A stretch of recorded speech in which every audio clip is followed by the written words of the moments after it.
사랑하는 성도 여러분, 저희는 거의 한 3주에 걸쳐서 유대인에게서 수천 년 동안 내려오는 이 경건의 기둥을 다루고 있습니다. 첫 번째가 구제, 자선의 문제였습니다. 그 다음에 기도의 문제였습니다. 우리 주님께서 직접 제자들에게 주기도문을 가르쳐 주면서 어떻게 제자들이 간구해야 될지, 기도해야 될지를 이렇게 간결하고 명료하게 가르쳐 주는 것을 우리는 보았습니다. 자, 오늘 우리는 금식의 문제를 다루도록 하겠습니다. 금식. 저는 이 말씀을 준비하면서 참으로 어려움을 느꼈습니다.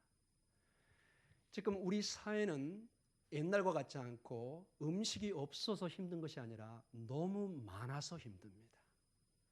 제가 한국에서 가장 놀란 것이 방송을 키면 어찌 그리 음식 선전이 많이 나오는지 밤에 이걸 절제가 힘듭니다. 제 여기 배도 같이 막 꼬르륵 하면서 율동을 하는 느낌을 받았습니다.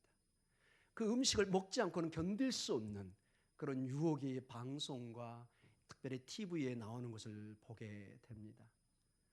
이런 상황에 여러분에게 이 금식, 음식을 끊으라는 이 설교가 얼마나 어려운가를 저도 느끼고 여러분도 느끼고 있을 것입니다. 특별히 이제 연말에 되어서 회사의 회식이나 동료들 간의 모임이 많을 것입니다. 부장님, 집사님 또는 뭐 동료들에게 저 금식 중입니다. 굉장히 뜨한 얼굴로 여러분의 얼굴을 직시하는 모습이 상상이 됩니다. 금식은 이제 우리에게는 굉장히 멀리 있는, 우리하고는 그렇게 익숙치 않은 단어처럼 느껴지는 것을 보게 됩니다. 방송을 통해서 쏟아져 나오는 음식에 대한 광고와 음식에 대한 프로그램은 마치 우리가 음식에 중독되어 있는 것처럼 착각이 들 정도입니다. 제가 여기서 얘기하는 것은 기본적인 우리가 음식을 제가 외면하는 것은 아닙니다. 기본적인 음식을 먹어야 됩니다. 그러나 지금 현상의 모습은 너무 지나친 것입니다. 제가 한국에 와서 제가 개인적으로 좀 떡 같은 걸 좋아하는 스타일입니다. 근데 제가 너무 놀란 게 백화점을 갔더니 떡 종류가 그렇게 많은 줄 처음 알았습니다. 이게 너무 먹고 싶은 떡이 많아가지고 이게 이 발걸음을 뗄 수가 없을 정도로. 여러분 그 떡 코너를 지나갈 수 있겠습니까? 자신 있는 분 한번 손 한번 들어보십시오. 어렵습니다. 떡뿐입니까? 각종 그 음식점에서 나오는 그 냄새, 발걸음을 그냥 붙듭니다, 여러분. 이것을 이겨낼 수 있는 사람은 몇 명이나 될까요? 이 음식을 먹는 것은 본능에 가깝기 때문에 정말 어려운 것을 느낍니다. 이러한 작금의 상황에서 음식 먹는 것을 중단시키는 금식이라는 주제를 가지고 설교한다는 것이 얼마나 비현실적이고 어려운 일인가도 저도 실감하고 있습니다. 더욱더 어려운 점은 이 금식의 문제가 우리의 가장 기본적인 본능의 한 문제라는 것입니다. 우리는 먹지 않고는 살 수 없는 존재입니다. 음식 먹는 부분과 연관되어 있다는 이 부분이 굉장히 어려운 부분입니다. 그런데 문제가 더 어려운 것은 이 금식의 문제와 이 음식에 먹는 문제가 우리 영적인 문제와도 깊은 연관을 가지고 있다는 것입니다. 여러분 가만히 봐보십시오.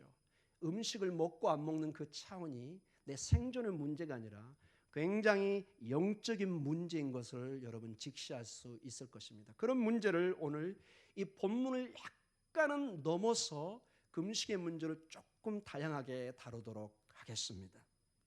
사랑하는 성도 여러분, 사실 창세기에 보면 우리는 먹고 살아야 하는 그런 근본적인 존재인 것으로 가르쳐 주고 있습니다. 창세기 1장 29절에 이런 말씀이 있습니다. 우리 같이 읽겠습니다. 하나님이 이르시되 내가 온 지면에 씨 맺는 모든 채소와 씨 가진 열매 맺는 모든 나무를 너희에게 주노니 너희의 먹을 거리가 되리라. 아멘. 여러분 먹는 것처럼 즐거운 게 어디 있습니까, 여러분? 지금 여러분 속으로는 그러실 거예요. 우리 목사님 아무래도 농담하시는 것 같다. 이 먹는 즐거움이 이 인생의 거의 대부분입니다. 그래서 우리는 이 일을 통해서 먹을 것을 얻어야 됩니다. 우리가 아침 저 새벽부터 밤늦게까지 일하는 이유 중에 가장 큰 이유가 뭘까요? 내 새끼, 내 식구 먹이는 겁니다, 여러분. 이걸 부인할 수 있는 분이 계십니까, 여러분? 목구멍이 묻은 청이죠? 포도청입니다, 여러분. 못 견딥니다, 여러분. 3일을 굶어서 담을 넘지 않는 사람이 있느냐고 우리 속담에서도 질문하고 있습니다. 사랑하는 성도 여러분, 우리가 일하는 근본 목적 중에 하나가 먹는 문제를 해결하는 것이었습니다. 오죽했으면 여러분 30-40년 전에 아침에 만나면은 어르신 진지 드셨습니까? 이렇게 인사해야 됩니다. 안녕하세요 하면은 이상한 인사였던 걸 여러분 기억하실 것입니다. 우리는 한때 그렇게 먹는 문제가 심각한 문제였던 것을 우리는 또한 기억하고 있습니다. 이러한 문제로 사도 바울은 데살로니가 후서 3장 8절과 10절에 이런 말씀으로 우리에게 도전을 주고 있습니다. 데살로니가 후서 3장 8절에서 10절 말씀입니다. 같이 읽겠습니다. 시작. 누구에게서든지 음식을 값없이 먹지 않고 오직 수고하고 애써 주야로 일함은 너희 아무에게도 폐를 끼치지 아니하려 함이니 우리에게 권리가 없는 것이 아니요 오직 스스로 너희에게 본을 보여 우리를 본받게 하려 함이니라. 우리가 너희와 함께 있을 때에도 너희에게 명하기를 누구든지 일하기 싫어하거든 먹지도 말게 하라 하였더니 부지런히 일을 통해서 먹는 음식을 정당한 우리의 음식을 취하는 것은 정당하다고 얘기하고 있습니다. 사랑하는 성도 여러분, 그렇습니다. 우리는 다른 동물처럼 먹고 마시고 잠을 자고 자녀를 낳고 살아가야 됩니다. 그것이 우리의 큰 축복입니다. 이것을 아무도 부인할 길은 없을 것입니다. 그러나 우리가 이러한 육체적 세상, 즉 동물학적 생태계에 속해 있지만은 동시에 성경은 우리 인간을 하나님의 형상을 따라 지어진 영을 가진 존재라고 얘기하고 있습니다. 동물의 세계에 속해는 있지만은 우리는 동물이 아닙니다. 우리는 무언가를 생각하고 특별히 영원한 생명과 꿈을 가질 수 있는 이 하나님의 형상 속에 영혼을 가지고 있는 것입니다. 사랑하는 성도 여러분, 그래서 이 먹는 것과 우리 필요에 대해서 우리는 두 가지 태도를 성경과 우리의 삶에서 살펴볼 수가 있습니다. 먼저는 우리의 재산과 우리의 먹는 문제, 우리의 근본적인 어떤 우리의 가치가 무너졌을 때 크게 우리는 낙심하고 몸부림치고 때로는 저주하고 하나님께 원망하는 모습도 보게 됩니다. 욥기를 통해서 보면은 욥의 아내가 대표적인 케이스로 나온 걸 보게 됩니다.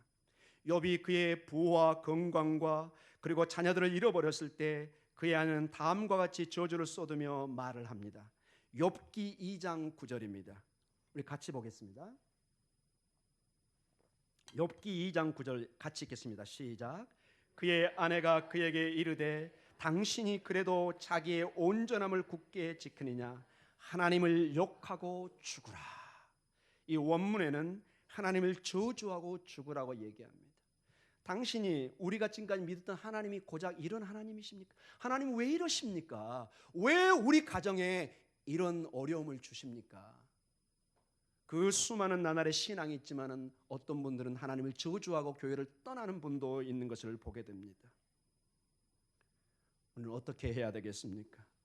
둘째로 반대로 우리에게 큰 부와 축복이 주어졌을 때 이것을 하나님께 영광을 돌리고 감사의 차원으로 가는 것이 아니라 이것을 타락의 유혹의 장소로 끌고 가는 것을 보게 됩니다. 이 예를 예레미야 선지자가 이렇게 말을 하고 있는 것을 보게 됩니다. 예레미야 선지자 시대 때 하나님께서 이스라엘에게 풍부한 수확을 허락해 주셨고 축복을 해 주셨습니다. 그러나 그들은 전혀 다른 반응을 보여주는 것을 보게 됩니다. 예레미야 5장 27절과 29절에 이런 식으로 영적으로 간파하고 있습니다. 우리 같이 읽겠습니다. 시작. 세상에 새들이 가득함 같이 너희 집들에 속임이 가득하도다. 그러므로 너희가 번창하고 거부가 되어 살지고 윤택하며 또 행위가 심히 악하여 자기 이익을 얻으려고 송사 곧 고아의 송사를 공정하게 하지 아니하며 빈민의 재판을 공정하게 판결하지 아니하니 내가 이 일들에 대하여 벌하지 아니하겠으며 내 마음이 이 같은 나라에 보복하지 아니하겠느냐. 여호와의 말씀이니라. 아멘. 번창하고 거부가 되어서 살지고 윤택하지만은 심히 악하여 자기 이익을 따라 쫓아가는 모습을 보여주고 있습니다. 하나님의 축복을 어떤 면에서 남을 저주하는 쪽으로 가져가는 것을 보게 됩니다. 이런 양면의 극단적인 면이 이 성경과 우리의 삶에도 보이는 것을 보게 됩니다. 사랑하는 성도 여러분, 오늘 예레미야 선지자가 강조하는 것은 우리가 부자 되는 것, 음식을 잘 먹는 것을 그 자체를 지적하는 것은 아니라는 것입니다. 그러나 문제는 마치 우리가 육체적으로 비만해졌을 때 반드시 우리 몸에 건강의 이상 신호가 나오기 시작한다는 것입니다. 여러분, 최근에 우리 한국에도 아마 그게 선포됐을 텐데요. 이 비만은 여러분 단순히 살이 더 찌는 것이 아니라는 것입니다. 비만은 여러분 질병입니다. 이거를 치료하지 않으면 큰 합병증으로 나중에 나아간다는 것이 이제 공식적인 세계 보건국에서 발표하는 것입니다. 즉 어떤 음식이 과하게 내 몸에 쌓이기 시작하면은 이것이 나에게 해로 돌아 나의 에너지와 생명을 유지하는 그러한 어떤 그 생명의 음식이 아니라 내 건강을 해치는 부분으로 가고 있다는 것입니다. 우리가 우리의 음식에 부와 풍요에 지나치게 의존할 때 영적인 비만으로 나아가서 위험을 경고할 수 있다는 것입니다. 사랑하는 성도 여러분, 우리의 삶을 통해서 보면 음식은 아주 단순합니다. 우리는 살기 위해서 먹습니다. 아멘. 살기 위해서 먹습니다. 그런데 지금 서구와 우리나라는 먹기 위해 살고 있는 사람이 참으로 많은 것을 보게 됩니다. 저도 그런 유혹이 많이 있습니다. 살기 위해서 먹는 것과 먹기 위해 사는 삶은 180도 다른 것을 여러분 잘 알 것입니다. 그런데 문제는 우리가 타락한 이후로 이 문제가 그리 단순하고 쉽지 않다는 데 어려움이 있습니다. 사랑하는 성도 여러분, 우린 때로 배가 고프지 않아도 음식을 먹습니다. 여러분 어떠신가요? 배를 분명히 먹었는데 디저트라는 명목을 달아가지고 아이스크림과 초콜릿과 막 과일이 옵니다. 특히 저 같은 경우는 과일이 막 와야 됩니다. 분명히 배가 볼록 나왔는데도 과일이 오지 않으면 뭔가 먹지 않은 느낌을 갖게 됩니다. 그래서 이 음식은 마치 마약처럼 약처럼 다음과 같은 몇 가지 일들을 하는 것을 우리는 작금에 보고 있습니다. 첫째로 우리는 음식 먹는 걸 통해서 평화와 안정을 찾는 경우가 많이 있습니다. 우리는 음식 먹는 걸 통해서 묵상도 합니다. 이렇게 맛있는 음식이 있다니, 이걸 내가 미처 경험해 본 적이 없다. 여러분 그 SBS인가 방송에 보니까 어떤 분이 전국을 돌아다니면서 맛집을 찾아다니면서 먹는데 그 먹는 소리가 과히 이거는 상상을 초월합니다.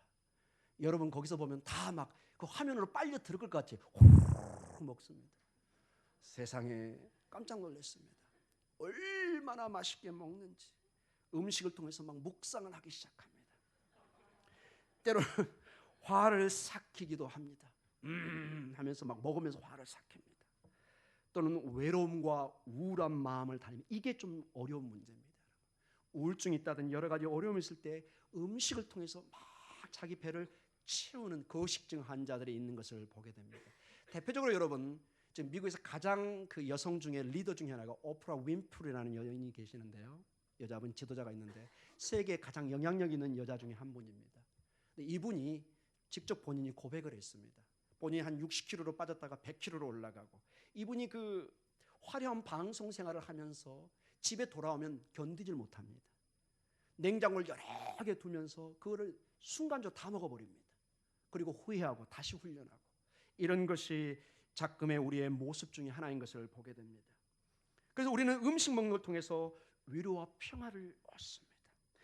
자, 조금씩 먹으면서 만족을 얻고 이게 평화구나, 행복이구나, 여기까지는 괜찮지만은 이게 과하게 올라가 버리면은 이제 하나님이 주실 평화와 안식의 자리에 음식이라는 우상이 떡하니 앉아 있습니다. 초콜릿은 나의 우상이요, 초콜릿은 나의 하나님이요. 이렇게 가 있습니다. 빵집을 지나가면 견디질 못합니다. 그 냄새에 그냥 쫓아가는 사람이 많이 있습니다. 사랑하는 성도 여러분, 이것은 우리에게 어떤 경고의 사인일 수도 있는 것입니다. 죄송합니다. 여기 뭐 빵집 하시는 분들 계시면 오해 없기 바랍니다. 조금씩은 드셔야 됩니다. 제가 여기서 얘기는 과한 걸 얘기합니다. 충분히 이제 그만 먹어도 되는데 이게 도를 넘어서는 것을 얘기합니다. 그 다음에 우리는 풍부한 음식을 통해서 우리의 힘과 부 그리고 번영과 자기 만족을 느낍니다. 우리는 곳간에 가득한 음식과 곡물을 보면서 크게 만족을 느낍니다. 특별히 옛날 여러분 시골에 농사 질 때 그 어려운 시대 곳간에 음식이 가득하면 추위가 와도 춥지가 않습니다. 그저 든든하게 지나갑니다. 여러분 이제 그런 농사 시절은 지났으니까 여러분의 은행에 잔고가 많이 있으면은 추워도 춥지가 않습니다. 이 마음이 추위를 물리쳐 버립니다. 아멘. 예, 아멘이 나오십니까 여러분? 이게 굉장히 우리에게 위로를 줍니다.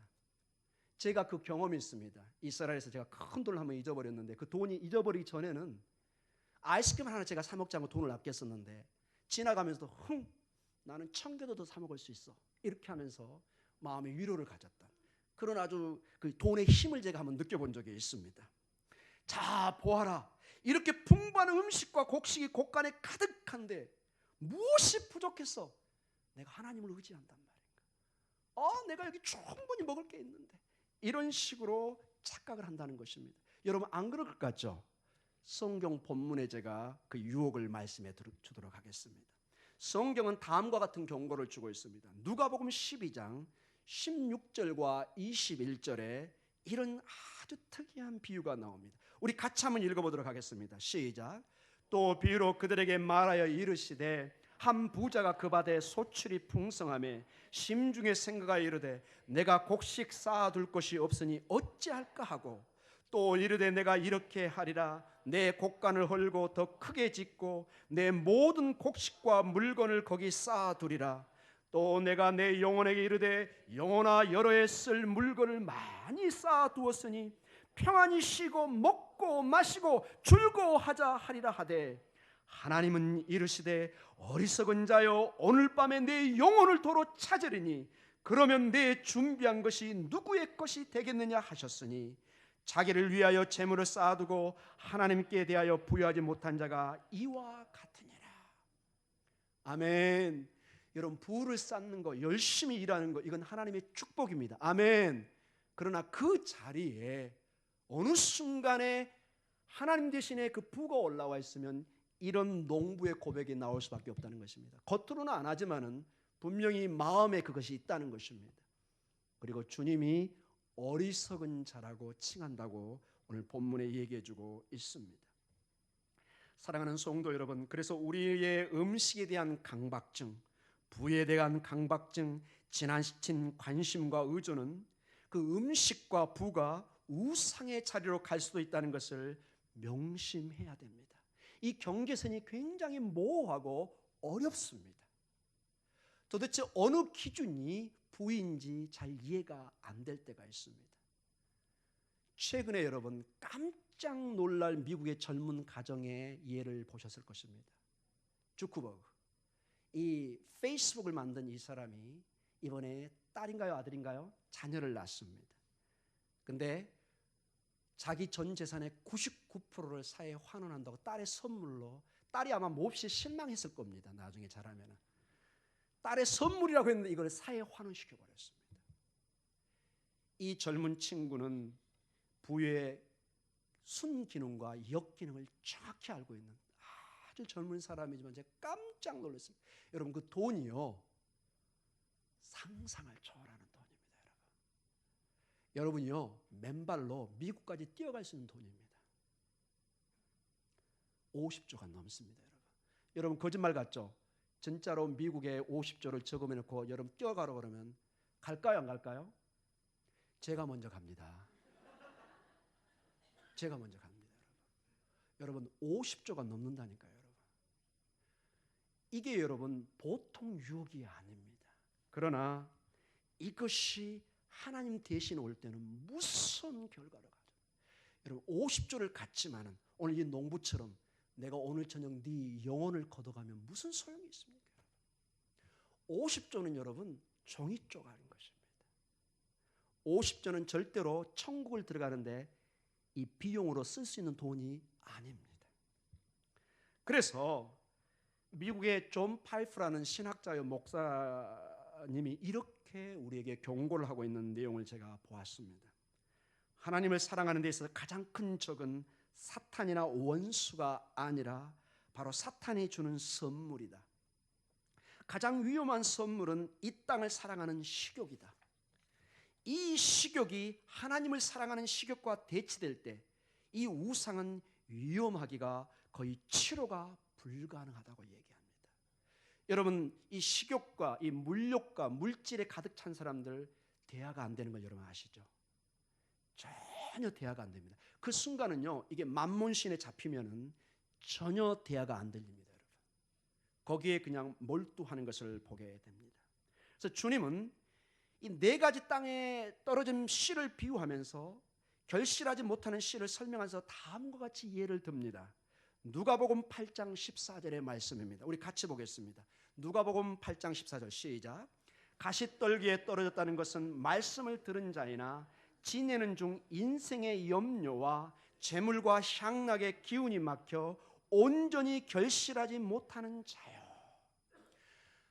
복음의 씨앗이 떨어졌지만 왜 우리 신앙생활에 성장이 없을까? 왜 생명의 약동함이 부족할까? 그 원인 중에 하나가 오늘 여기 나와 있는 것입니다. 이생의 염려와 재물과 향락의 기운이 막혀서 이 복음의 능력이 드러나지 못한다는 거예요. 그토록 이 땅의 향락이 힘이 셉니다. 복음의 능력도 온 우주를 살릴 힘을 가지고 있지만 동시에 사탄의 선물 중에 하나인 이 향락과 이 재물의 이 기운이 엄청나게 센 것을 보여주고 있습니다.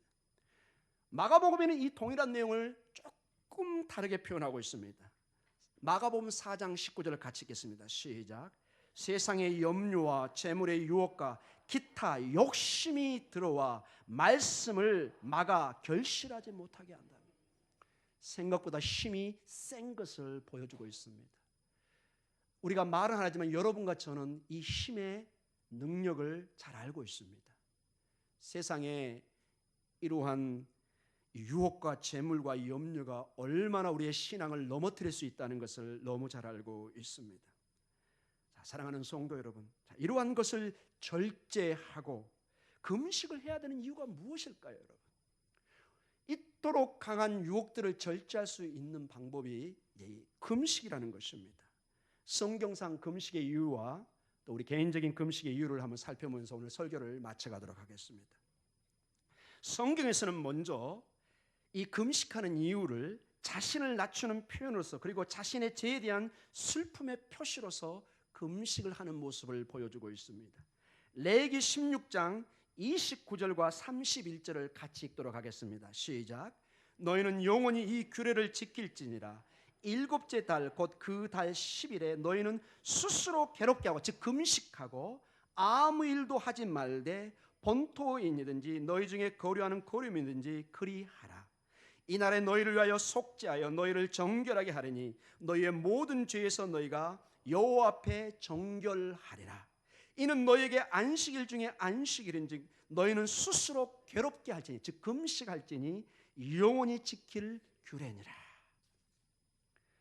그 다음에 요나서 3장 5절에 특이한 표현이 나옵니다. 요나서 3장 5절 같이 읽겠습니다. 시작. 느느웨 사람들이 하나님을 믿고 금식을 선포하고 높고 낮은 자를 막론하고 굵은 베옷을 입은지라. 죄를 회개하고 하나님 앞에 나오는 모습으로 금식이라는 행동을 취하는 것을 보게 됩니다. 그리고 이 금식은 우리의 큰 슬픔을 표시할 때 금식하는 모습을 보여줍니다. 사무엘상 31장 11절과 13절에 이런 재밌는 내용이 나옵니다. 같이 읽겠습니다.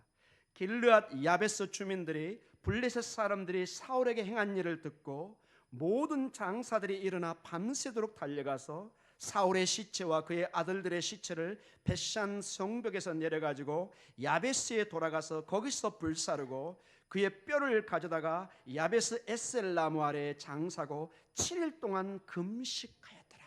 7일 동안 금식입니다. 큰 슬픔을 표시하는 것입니다. 자, 그리고 중요한 게 있습니다. 교회 중직 장로를 선출할 때 금식하는 모습을 보게 됩니다. 사도행전 14장 23절입니다. 우리 같이 읽겠습니다. 각 교회에서 장로를 택하여 금식기도하며 그들의 믿는 주께 그들을 위탁하고.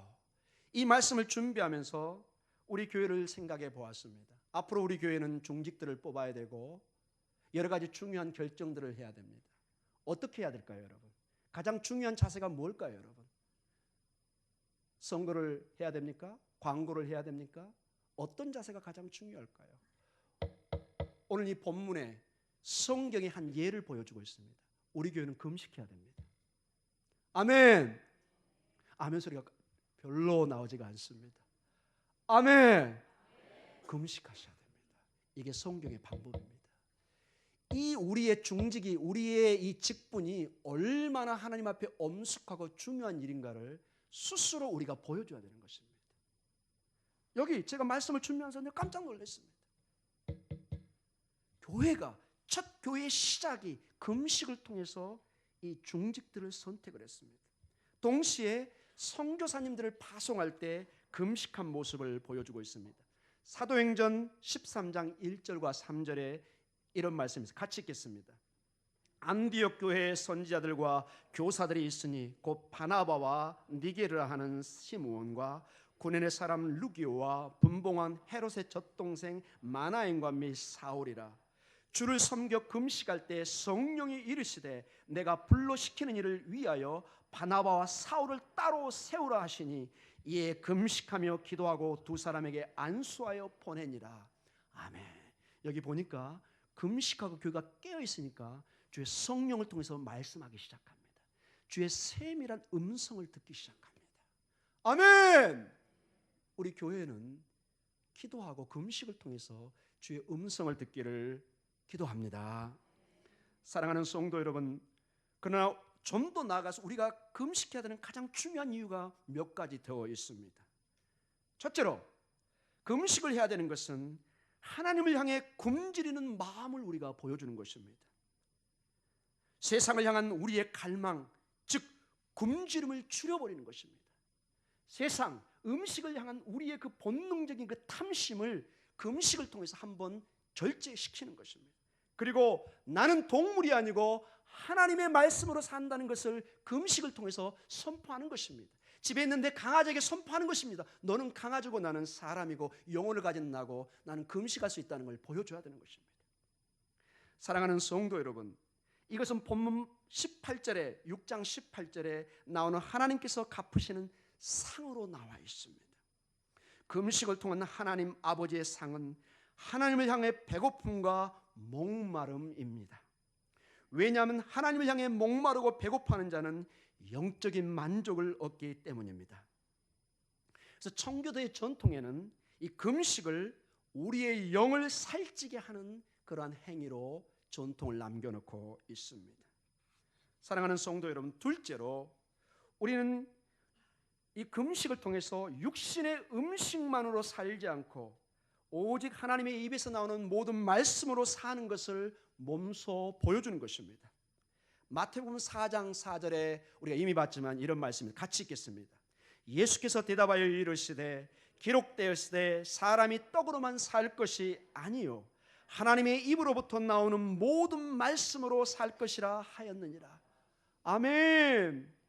다시 말해서 우리는 금식을 통해서 우리가 밥만으로 빵으로만 사는 것이 아니라 동물이 아니라는 것을 보여주는 것입니다. 우리는 우리의 식욕의 노예가 아니라는 것을 선포하는 것입니다. 우리는 금식을 통해서 선언합니다. 나는 나의 식욕을 통해서 내가 사는 존재가 아니다. 나는 내가 먹는 밥을 통해서 힘을 얻는 존재가 아니고 오직 주님을 통해서 주의 말씀을 통해서 힘을 얻는 존재라는 것을 선포하는 것입니다. 우리는 이 전통을 반드시 회복해야 됩니다. 사랑하는 성도 여러분, 셋째로 굉장히 중요한 내용이 하나가 있습니다. 우리는 금식을 통해서 공공한 자와 어려운 자와 함께하는 마음을 갖게 하는 것입니다. 이사야 58장 6절과 11절에 참으로 놀라운 내용이 가지고 있습니다. 금식의 목적, 금식을 해야 되는 이유가, 그 기능이 무엇인지를 성경에서 아주 또렷이 얘기해 주고 있습니다. 우리 같이 읽겠습니다. 시작. 내가 기뻐하는 흉악의 결박을 풀어주며 멍에 압제당하는 자를 자유하게 하며 모든 멍에를 꺾는 것이 아니겠느냐. 또 줄인 자에게 내 양식을 나누어 주며 유리하는 빈민을 집에 들이며 헐벗은 자를 보면 입히며 또 내 권력을 피하여 스스로 숨지 아니하는 것이 아니겠느냐. 그리하면 내 빛이 새벽같이 비칠 것이며 내 치유가 급속할 것이며 내 공의가 내 앞에 행하고 여호와의 영광이 내 뒤에 호위하리니 내가 부를 때에는 나 여호와가 응답하겠고 내가 부를 때는 내가 여기 있다 하리라. 만일 내가 너희 중에 멍에와 손가락질과 허망한 말을 제하여 버리고 줄인 자에게 내 심정이 통하며 괴로워하는 자의 심정을 만족하게 하면 내 빛이 흑암 중에서 떠올라 내 어둠이 낮과 같이 될 것이며 여호와가 너를 항상 인도하여 메마른 곳에서 내 영혼을 만족하게 하며 내 뼈를 견고하게 하리니 너는 물된 동상 같겠고 물이 끊어지지 아니하는 샘 같. 아멘. 얼마나 놀라운 축복이 있습니까? 금식을 통해서 우리가 어려운 이웃을 돌아볼 때 너를 항상 인도하여 메마른 곳에서도 내 영혼을 만족해 하며 내 뼈를 견고하게 하니 너는 물된 동상 같겠고 물이 끊어지지 않은 샘같이 하신다고 말씀하십니다. 아멘. 이러한 놀라운 축복을 주고 있습니다. 우리가 줄인 자에게 양식을 나누고 유리하는 빈민에게 들어서 헐벗은 자를 입히고 권력을 피하지 않으면은 8절에 그리하면 내 빛이 새벽같이 비칩니다. 내 치유가 급속하게 일어납니다. 혹시 여러분 아프신 분 계십니까? 이거 한번 해보십시오. 제가 이 말씀을 연구하면서 굉장히 도전을 받았습니다. 왜 우리 가정에 빛이 지금 이렇게 많지 않을까? 왜 나에게 이렇게 아픔이 있을까? 하나님 앞에서 기도하시면서 정말 하나님이 명령하시면 금식을 통해서 이런 행위를 한번 해보십시오. 줄인 자에게 양식을 나누시고 유리하는 빈민을 한번 돌봐 주십시오. 내 공의가 내 앞에 행하고 여호와의 영광이 내 뒤에서 호위한다고 얘기합니다. 치유의 역사가 새벽 같은 빛이 비치고 9절에 내가 부를 때 나 여호와가 응답하겠다고 얘기합니다. 놀라운 축복을 줍니다. 내가 부르짖을 때 내가 여기 있다 합니다. 사랑하는 딸아 아들아 내가 여기 있다 얘기한다는 것입니다. 사랑하는 성도 여러분, 이러한 축복을 누리는 우리 교회가 되기를 원합니다. 금식을 통해서 이러한 축복이 임할 때 정말로 그 흑암의 결박이 풀리며 하나님의 놀라운 자유의 역사가 일어날 줄 믿습니다. 사랑하는 성도 여러분, 그러나 오늘 그 방법 결론적으로 말씀을 마치겠습니다. 이 금식이 이러한 놀라운 역사가 있고 하는데 오늘 전반적으로 이 본문에 나오는 내용은 이렇습니다. 기도 때도 그렇고 구제 때도 그렇고 오늘 이 금식도 얘기하지만 은밀하게 하라는 것입니다. 이 얘기는 공식적인 기도와 공식적으로 우리가 하는 헌금이나 구제 헌금이나 또 공식적으로 함께하는 이 금식 기도를 말하는 것이 아니고 개인적으로 어떤 일을 결단하고 할 때 알리지 말라는 것입니다. 우리 다시 한번 본문을 다시 한번 이제 결론적으로 보도록 하겠습니다. 6장 16절과 18절을 보겠습니다. 시작. 금식할 때 너희는 외식하는 자 같이 슬픈 기색을 보이지 말라. 웃으라는 것입니다. 그들은 금식하는 것을 사람에 보이려고 얼굴을 흉하게 하니라. 제발 이러지 말라는 것입니다. 내가 진실로 너희에게 이르노니 그들은 자기 상을 이미 받았느니라. 자, 어떻게 해야 되죠? 17절. 너는 금식할 때 머리에 기름을 바르고 얼굴을 씻으라. 더 화장을 하셔야 됩니다. 더 얼굴을 웃으셔야 됩니다. 18절에 이는 금식하는 자로 사람에게 보이지 않고 오직 은밀한 중에 계신 내 아버지께 보이게 하려 함이라. 은밀한 중에 보이시는 내 아버지께서 갚으시리라. 아멘. 자, 결론적으로 말씀을 마치겠습니다. 우리는 기도와 구제와 금식이라는 큰 이 경건의 기둥들을 살펴보았습니다. 이 모든 것은 우리가 하나님 앞에 하는 것을 보게 됩니다. 내가 어떤 존재인가를 아는 것입니다. 구제를 통해서도 내가 물건이 넘쳐서 남에게 주는 것이 아니고 베푸는 것이 아니라 하나님이 주신 거를, 하나님이 주신 축복을 내가 잠시 나누는 것뿐이라는 것입니다. 내가 자랑할 것이 없습니다. 기도도 마찬가지입니다. 내가 기도를 잘해서 기도하는 것이 아니라 하나님의 기도의 영을 우리에게 허락해 주셨기 때문에 예수의 이름으로 기도하고 나아가는 것입니다. 남에게 자랑할 필요가 없는 것입니다. 금식도 마찬가지입니다. 금식이 내가 하는 것 같지만 내가 하는 것이 아니라는 것입니다. 주님의 능력이 나를 붙잡아서 금식하지 않으면 견딜 수 없는 마음을 주시는 것입니다. 은밀한 가운데 여러분 정말 흉하게 결박에 풀리는 놀라운 체험이 있기를 원합니다. 살짝 전화 옆에 사람에게서 나중에 간증하시기 바랍니다. 살짝, 목사님 제가 이런 기도를 가지고 있었는데 목사님 설교를 듣고 정말 제가 결단을 하고 금식을 했는데 이런 일들이 있었습니다. 알리지는 말아주세요. 네, 제가 알리지는 않겠습니다. 하나님의 놀라운 그런 간정이 우리 교회에 넘쳐나기를 원합니다. 우리 교회는 먼저 기도하고 금식하고 하나님 앞에 엎드리는 가운데 하나님의 놀라운 축복을 받는 그러한 역사가 있기를 축복하며 기도합니다. 기도하겠습니다.